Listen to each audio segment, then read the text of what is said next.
Hello friends, good morning. നമ്മുടെ എല്ലാ TV സീരിയലിലേക്ക് എല്ലാവർക്കും സ്വാഗതം. അങ്ങനെ സുഭാഷിനെ കാണാതെ അവരെല്ലാവരും തകർന്ന് തരിപ്പണമായിട്ട് ഇങ്ങനെ ഇരിക്കുന്നു. എന്ത് ചെയ്യണമെന്ന് എങ്ങനെ ചെയ്യണമെന്നും അറിയില്ല. പോലീസിൽ പരാതി കൊടുത്തിട്ടും വലിയ മാറ്റങ്ങളൊന്നുമില്ല, കൊടുത്തിട്ട് വന്നതല്ലേ ഉള്ളൂ. അപ്പോൾ അതേ അങ്ങനെ ഇരിക്കുമ്പോൾ നമ്മുടെ ഭാസ്കരേട്ടൻ ആ ചാന്ദിനി എന്ന് പറയുന്ന സഹോദരിയെ പറ്റിയുള്ള കാര്യങ്ങൾ പറഞ്ഞു. അപ്പം ഇനി ആ പെണ്ണിൻ്റെ അടുത്തെങ്ങനെ അവൻ കാണുമോ എന്ന് ചോദിക്കുമ്പോൾ എന്താ പറയുന്നതെന്ന് വല്ല വിചാരം ഉണ്ടോ എന്ന് സുധീഷ് ചോദിച്ചു. ആരെപ്പറ്റി പറയുന്നതെന്ന് അറിയാമെന്ന് ചോദിച്ചു. സുഭാഷ് ചേട്ടൻ അങ്ങനെ ചെയ്യുന്ന ആളാണോ എന്നൊക്കെ ചോദിക്കുമ്പോൾ, എടാ മനുഷ്യന്മാർക്ക് എപ്പോഴാണ് എന്തൊക്കെയാണ് തോന്നുന്നതൊന്നും ആർക്കും പറയാൻ പറ്റത്തില്ല. എൻ്റെ ഇത്രയും കാലത്തെ എക്സ്പീരിയൻസ് വെച്ചിട്ടാണ് ഞാൻ പറഞ്ഞത്. എടാ നീ ഒന്ന് അവൻ്റെ വീട് വരെ ഒന്ന് പോയി അന്വേഷിച്ചേടാ, ചെല്ല് എന്ന് പറഞ്ഞു.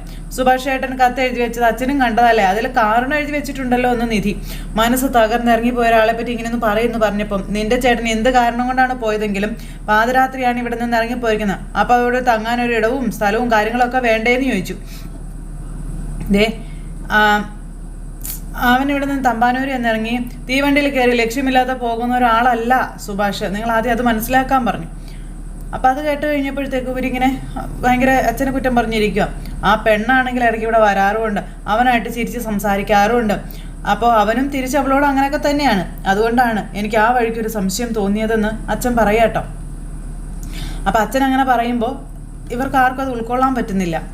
അപ്പോൾ തൽക്കാലം അച്ഛനൊന്നും മിണ്ടാതിരിക്കുക, എന്താ വേണ്ടതെന്ന് ഞങ്ങൾ നോക്കിക്കോളാമെന്ന് പറഞ്ഞു നിധി. ഓ ശരി ആയിക്കോട്ടെ, എന്നാലും ഞാൻ പറഞ്ഞ വഴിക്കൊന്ന് അന്വേഷിക്കാൻ മടിക്കേണ്ട കേട്ടോ എന്ന് അച്ഛൻ പറയുകയാണ്. അപ്പോഴും ഇവർക്ക് ഭയങ്കര ദേഷ്യം. അത്രയും പറഞ്ഞ് ഭാസ്കരേട്ടൻ അവിടെ നിന്ന് അങ്ങോട്ടേക്ക് പോയി. ഭാസ്കരേട്ടൻ അവിടെ പോയി ഇങ്ങനെ വിഷമിച്ച് അങ്ങനെ ഇരിക്കുക. അപ്പം നമ്മുടെ സുധീഷ് പെട്ടെന്ന് ആ ബായി പറഞ്ഞ കാര്യങ്ങൾ അപ്പോൾ ടെൻഷൻ അടിക്കണ്ട, സുഭാഷ് ചേട്ടൻ അങ്ങനെ എങ്ങോട്ടും പോകത്തൊന്നുമില്ല എന്ന് അയാൾ പറഞ്ഞ കാര്യം. ചിലപ്പോൾ സുഭാഷ് ചേട്ടൻ ഇനി അവൻ്റെ വീട്ടിൽ തന്നെ പോയി കാണുമോ? രാവിലെ സംസാരിക്കുമ്പോൾ സുഭാഷ് ചേട്ടനെ കാണുന്നില്ല എന്ന് പറഞ്ഞിട്ട് വളരെ സാധാരണമായിട്ടല്ലേ അവൻ പെരുമാറിയത്. അതിനർത്ഥം സുഭാഷ് ചേട്ടൻ എവിടെയാണെന്ന് അവൻ അറിയാമെങ്കിലോ എന്നിങ്ങനെ സുധീഷ് മനസ്സിൽ ചിന്തിക്കുകയാണ്. എന്നിട്ട് നേരെ ഭാസ്കരേട്ടൻ നോക്കി. ഇങ്ങേര് പറയുന്നത് പോലെ ഒന്നും സംഭവിച്ചില്ലെങ്കിലും തൽക്കാലം സുഭാഷ് ചേട്ടൻ മാറി നിന്നത് അവിടേക്കാണെങ്കിലോ അവിടെ നിന്ന് ഇറങ്ങി സുധീഷ് ഓടുക കേട്ടോ. സുധീഷ് എന്ന് പറഞ്ഞ് വിളിച്ചാനിപ്പോൾ വരാമെന്ന് പറഞ്ഞിട്ട് സ്കൂട്ടർ എടുത്ത് സുധീഷ് അവിടെ നിന്ന് ഓടി അങ്ങ് പോയി. ഇവരിങ്ങനെ അവിടെ ഒരു ഭയങ്കര ഇതിലിരിക്കുക. അപ്പോൾ സുധീഷ് അങ്ങ് ചെന്നു ഒരു റോട്ടിലൊരു ചേട്ടനെ കണ്ടു. ഈ ഭാഗത്തെ അവിനാഷ് എന്നൊരാൾ താമസിക്കുന്നില്ലേന്ന് ചോദിച്ചപ്പോൾ അവിനാഷോ, എനിക്ക് അങ്ങനെ ഒരാളെ അറിയില്ലല്ലോ ബ്രോ എന്ന് പറഞ്ഞു. ശരിയെന്ന് പറഞ്ഞു. സുധീഷ് ഇങ്ങനെ ഓരോരുത്തരോട് ചോദിച്ച് ഇങ്ങനെ പോവുക. അപ്പോൾ ഒരാൾ പറഞ്ഞു കൊടുത്തു വീട് സ്ഥലമൊക്കെ. സുധീഷ് നേരെ വീട്ടിൽ ചെന്നു. കോളിംഗ് ബെൽ അടിച്ചു. അപ്പോൾ ചെന്നപ്പോഴത്തേക്കും അതായത് ബായി ഇവിടെ നിന്ന് ഇറങ്ങി വന്നു. അപ്പോൾ അകത്തിരുന്ന് സുഭാഷിൻ്റെ ശബ്ദം കേൾക്കുന്നുണ്ട്. വീട്ടിലുള്ളവരെ പറ്റി ആലോചിക്കുമ്പോൾ എനിക്കൊരു സമാധാനം ഇല്ല എന്നും പറഞ്ഞു. ആ സമയത്ത് നമ്മുടെ ബായി ഇങ്ങനെ ആകെ ചമ്മി വിളറി ഇങ്ങനെ നിൽക്കുക കേട്ടോ. സുധീഷ് അപ്പോൾ ഓടി അകത്തേക്ക് കയറി ചെന്നു. നിനക്ക് ഞാൻ പറയുന്നത് മനസ്സിലാകുന്നുണ്ടോ എന്ന് സുഭാഷ് ചാന്ദിനിയോട് ചോദിക്കും. അപ്പോൾ ചാന്ദിനി എന്നൊക്കെ പറഞ്ഞിങ്ങനെ കൊണ്ട് കൊടുക്കും കേട്ടോ ചപ്പാത്തി. അപ്പോൾ എനിക്ക് വേണ്ട, കഴിക്കാൻ വിശക്കുന്നില്ലെന്ന് പറഞ്ഞപ്പോൾ ഖായനാന്നും പറഞ്ഞുകൊണ്ട് ഇങ്ങനെ കൊടുക്കും. അപ്പോഴത്തേക്ക് സുധീഷ് ഓടി സുഭാഷിൻ്റെ അടുത്തേക്ക് വന്നു. അപ്പോൾ ബായി ഇങ്ങനെ ഇരിക്കുക. അപ്പോഴാണ് സുധീഷിന് ശ്വാസം നേരെ വീണത് സുഭാഷിനെ കണ്ടപ്പോൾ. അങ്ങനെ ഇത് കാണുമ്പോൾ എനിക്ക് എൻ്റെ പിള്ളേരെ ഓർമ്മ വരുമെന്ന് സുഭാഷ് പറയാം. അപ്പോൾ ഇതൊക്കെ സുധീഷ് പുറകിൽ നിന്ന് കാണുക കേട്ടോ, കേൾക്കുക. അപ്പോൾ ഇന്നലെ വരെ ഞാൻ വീട്ടിലൊന്നും ഉണ്ടാക്കി വെച്ച് കൊടുക്കാതെ അവരൊന്നും കഴിക്കാറില്ലായിരുന്നു എന്നും ഇന്ന് അവരെന്ത് ചെയ്യുന്നോ ആവോ എന്നൊക്കെ സുഭാഷ് ഇങ്ങനെ പറയാം കേട്ടോ. പിന്നെ മിക്കവാറും എന്നെ തേടി നടക്കുമായിരിക്കും എന്നൊക്കെ സുഭാഷ് ഇങ്ങനെ പറയാം. അപ്പോൾ സുധീഷ് ഇങ്ങനെ ബായിയുടെ നേരെ നോക്കുന്നു. ബായി അന്നേരം ആകെ ചമ്മി ഇങ്ങനെ നിൽക്കുക കേട്ടോ. സാരമില്ല, പതുക്കെ ഞാനില്ല എന്നുള്ളത് അവർ മനസ്സിലാക്കിക്കോളും. അങ്ങനെ അവരതുമായിട്ട് അഡ്ജസ്റ്റ് ആയിക്കോളും. അതിനൊക്കെ ആയിട്ട് പൊരുത്തപ്പെട്ട് അവർ ജീവിക്കാൻ തുടങ്ങിക്കോളും എന്നും സുഭാഷ് പറയുന്നു. ഇതൊക്കെ സുധീഷ് കരഞ്ഞുകൊണ്ട് ഇങ്ങനെ പുറകിൽ നിൽക്കുക. അവരുടെ ജീവിതത്തിനൊരു ശാപമായിട്ട് ഞാൻ വേണ്ട. അപ്പോൾ എന്ന് നിങ്ങൾ മാത്രം അങ്ങ് തീരുമാനിച്ചോ എന്ന് സുധീഷ് ചോദിക്കുന്നു. അപ്പോഴാണ് സുഭാഷ് തിരിഞ്ഞു നോക്കുന്നത്. സുഭാഷ് ഞെട്ടിപ്പോയി. സുധീഷ് വന്ന് നിൽക്കുന്നത് കണ്ടു കഴിഞ്ഞപ്പോഴത്തേക്ക് സുധീഷ് അന്നേരം അകത്തേക്ക് കയറി ചെന്നു. എടാ മോനെ സുധീഷ്. അപ്പോഴേക്കും നമ്മുടെ സുധീഷ് എന്താ ഈ കാണിക്കുന്നത് വല്ല നിശ്ചയമുണ്ടോ നിങ്ങൾക്കെന്ന് ചോദിച്ചു. രാവിലെ മുതൽ ഞങ്ങൾ എല്ലാവരും കൂടെ കിടന്ന് നെട്ടോട്ട് ഓടിക്കൊണ്ടിരിക്കാം. ഞങ്ങൾ ചങ്കെടുത്ത് പിടിച്ച് പറയുമ്പോൾ ചേട്ടൻ ഇവിടെ വന്ന് മിണ്ടാതിരിക്കുകയാണല്ലേ എന്ന് സുധീഷ് ചോദിച്ചു. അപ്പോഴേക്കും അവർക്ക് ഭയങ്കര സങ്കടമായി. അവരിങ്ങനെ സങ്കടപ്പെട്ട് കരഞ്ഞുകൊണ്ട് ഇങ്ങനെ അവിടെ നിൽക്കുക കേട്ടോ. എന്തിനാ ഇത് ചെയ്തതെന്ന് ആദ്യം പറയാൻ പറഞ്ഞു സുധീഷ്. ചേട്ടാ ഇനി ഞങ്ങൾ അന്വേഷിക്കാൻ ഒരു സ്ഥലവും ബാക്കിയില്ല, അറിയാവോ എന്ന് ചോദിച്ചു. അപ്പം ചാന്ദിനി ആകെ വരണ്ടിങ്ങനെ നിൽക്കുക കേട്ടോ. അതുപോലെ തന്നെ ബായും ഭയങ്കര ടെൻഷനായിട്ട് നിൽക്കുന്നു. അച്ഛൻ്റെ അമ്മയുടെ സ്ഥാനത്ത് നിന്ന് ഞങ്ങളെ വളർത്തിയതല്ലേ, ആരോ എന്തോ പറഞ്ഞെന്നും പറഞ്ഞ് ഞങ്ങളെയൊക്കെ ഉപേക്ഷിച്ച് പോകാൻ തോന്നിയല്ലോ ഏട്ടാ നിങ്ങൾക്ക്. എടാ നീ എന്തീ പറയുന്നേ? ഉപേക്ഷിച്ചതൊന്നും അല്ല സുധീഷ് എന്ന് പറഞ്ഞപ്പോൾ പിന്നെ പിന്നെ എന്താ നിങ്ങളെ കാണിച്ചേ അത് പറയാൻ പറഞ്ഞു. സുഭാഷ് ചേട്ടനൊരു ഇത്തിരിയെങ്കിലും സ്നേഹം ഉണ്ടായിരുന്നെങ്കിൽ ഞങ്ങൾ ഉപേക്ഷിച്ച് ഇവിടെ ഇങ്ങനെ വന്നിരിക്കുമായിരുന്നോ എന്ന് ചോദിച്ചു. എടാ അങ്ങനെയൊന്നും പറയലടാ മോനെ, എനിക്ക് നിങ്ങളുടെയൊക്കെ നന്മയെ കരുതിയാ ഞാൻ. ഇനി ആ വാക്കും വേണ്ടി പോയേക്കരുത് കേട്ടല്ലോ എന്നും പറഞ്ഞുകൊണ്ട് ഇങ്ങനെ സുധീഷ് പറയാം. അപ്പോൾ ചാന്ദിനി ഇങ്ങനെ സുധീഷിനെ നോക്കുക കേട്ടോ. അപ്പോൾ ബായിയെ നോക്കി സുധീഷ് നേരെ ബായിയുടെ അടുത്തേക്ക് ചെന്നു. രാവിലെ ഞാൻ നിങ്ങളെ കണ്ടപ്പോൾ ചോദിച്ചതല്ലേ, ഒരു വാക്ക് നിങ്ങൾക്ക് എന്നോട് പറയാറുന്നില്ലേന്ന് ചോദിച്ചു. ബായിയെ പറയണ്ടെന്ന് പറഞ്ഞു എന്ന് ബായി അന്നേരം അവിടെ ഒന്ന് പറയാം എന്ന് വെച്ച് അത് കണ്ണടച്ച് അനുസരിക്കാണോ ചെയ്യേണ്ടതെന്ന് ചോദിക്കാം. അപ്പോൾ ചാന്ദിനി ഇങ്ങനെ ആകെ ഇതിലായിട്ട് നിൽക്കുക കേട്ടോ. എടോ താനൊക്കെ എന്തൊരു മനുഷ്യനാടോ എന്ന് ചോദിച്ചിങ്ങനെ ബായിയോട് ദേഷ്യപ്പെടുന്നു. സുഭാഷ് ചേട്ടൻ എന്താ വെളിവില്ലാണ്ടായോ എന്ന് സുധീഷ് ചോദിക്കുക. അപ്പോൾ സുഭാഷ് ഇങ്ങനെ കരഞ്ഞുകൊണ്ട് ഇങ്ങനെ നിൽക്കുക സുധീഷിൻ്റെ മുന്നിൽ. സുഭാഷ് ചേട്ടാ നിങ്ങളില്ലാതെ ഞങ്ങളെ കൊണ്ട് പറ്റുമെന്ന് തോന്നുന്നുണ്ടോ നിങ്ങൾക്കെന്ന് സുധീഷ് ചോദിക്കാം. അപ്പോഴത്തേക്കും സുധീഷ് എടാ മോനെന്നും പറഞ്ഞുകൊണ്ട് ഇങ്ങനെ അനിയനെ കെട്ടിപ്പിടിക്കുന്നത് കണ്ടപ്പോൾ അവർക്ക് സന്തോഷമായിട്ടോ. അങ്ങനെ ഏട്ടനും അനിയനും കൂടി ഇങ്ങനെ സ്നേഹത്തോടെ കെട്ടിപ്പിടിച്ച് ഇങ്ങനെ നിൽക്കുന്നു. ഈ സമയത്ത് അവരവിടെ ടെൻഷൻ അടിച്ച് അങ്ങോട്ടും ഇങ്ങോട്ടും നടക്കുക. തൊട്ടടുത്ത നിമിഷം സുധീഷും സുഭാഷും കൂടെ വരുന്നു. സുഭാഷ് ഏട്ടനെ കണ്ടപ്പോഴത്തേക്കും നികേഷ് ഓടിച്ചെന്ന് കെട്ടി അങ്ങ് പിടിച്ച് ചങ്ക് പൊട്ടി കരയുന്നു. ഹരീഷ് ഓടി ഇറങ്ങി വന്നു. ഭയങ്കര കരച്ചില്ല നമ്മുടെ നികേഷ്. എന്താ സുഭാഷ് ഏട്ടൻ നിങ്ങൾ ഇങ്ങനെ ചെയ്തതെന്ന് ചോദിച്ചാൽ കരയുന്നത്. അപ്പോഴാണ് അച്ഛന് ശ്വാസം നേരെ വീണത്. സുഭാഷിനെ കിട്ടിക്കഴിഞ്ഞപ്പോൾ തലയൊക്കെ ഇങ്ങനെ മോന്തിക്കൊണ്ട് ഇങ്ങനെ അദ്ദേഹം നിൽക്കുക കേട്ടോ. ഭയങ്കര ഇതായിട്ട് അദ്ദേഹത്തിനും ഇതായി. അപ്പോൾ എന്ത് പണിയാണ് സുഭാഷ് ഏട്ടൻ കാണിച്ചതെന്ന് ഹരീഷും ചോദിച്ചു. അച്ഛനിങ്ങനെ രണ്ട് കൈയൊക്കെ എളിക്ക് കൊടുത്ത് ഇങ്ങനെ നിൽക്കുക. അപ്പോൾ സുഭാഷ് ഏട്ടൻ ഇങ്ങനെ ചെയ്യാൻ പാടില്ലായിരുന്നു കേട്ടോ എന്ന് നിധിയും പറഞ്ഞു. ഞങ്ങൾ എന്തായിരുന്നു കരുതേണ്ടിയിരുന്നതെന്നൊക്കെ ചോദിക്കുക. ഏതോ ജോത്സ്യർ പറയുന്നത് കേട്ടിട്ട് എന്തൊക്കെ ഇങ്ങനെ കാണിച്ചു കൂട്ടിയതെന്ന് ഹരീഷ് ചോദിക്കുമ്പോൾ എടാ ഹരീഷെ വേണ്ടാന്ന് പറഞ്ഞു സുധീഷ്. അപ്പോൾ ഞങ്ങളെല്ലാവരും എത്രമാത്രം പേടിച്ചു എന്നറിയാവോ. ഞങ്ങളെപ്പറ്റി അല്പം പോലും ആലോചിക്കാതെ ആരും എന്തോ പറഞ്ഞെന്നും പറഞ്ഞ് ഇറങ്ങി പോവുകയാണോ സുഭാഷ് ഏട്ടാ ചെയ്യേണ്ടതെന്ന് ചോദിച്ചപ്പം നിധി സാരമില്ല ആൾ തിരിച്ചു വന്നില്ലേ എന്ന് സുധീഷ് ചോദിക്കാം. പക്ഷെ അച്ഛൻ പുറകെ കൈയൊക്കെ കെട്ടി ഇങ്ങനെ ഇറങ്ങി വന്നു. നമ്മുടെ സുഭാഷിൻ്റെ ചെവിക്കല്ല് തീർത്തൊരു ഒറ്റ അടി അങ്ങ് കൊടുത്തിട്ട് അവൻ്റെ ഒരു ജോത്സ്യൻ എടാ എൻ്റെ 2 ഭാര്യമാരെ ഞാനാ കൊന്നത്, നീ നാട്ടുകാർ മുഴുവൻ പറഞ്ഞ് നടക്കുന്നുണ്ട്, എന്നാൽ കൊന്നത് ഞാനല്ല എന്ന് എനിക്ക് മാത്രമേ അറിയുള്ളൂ എന്നും ആ പേരും പറഞ്ഞ് എത്ര നാൾ എന്നെ കുറ്റപ്പെടുത്തി. ഇപ്പോഴും ആ പേരിൽ തന്നെ എന്നെ പരിഹസിക്കുകയും അപമാനിക്കുകയും ഒക്കെ ചെയ്യുന്നുണ്ട്. എന്നെ കാണുമ്പോൾ ഇപ്പോൾ അടക്കം പറഞ്ഞ് രസിക്കുന്നവരും ഉണ്ട്.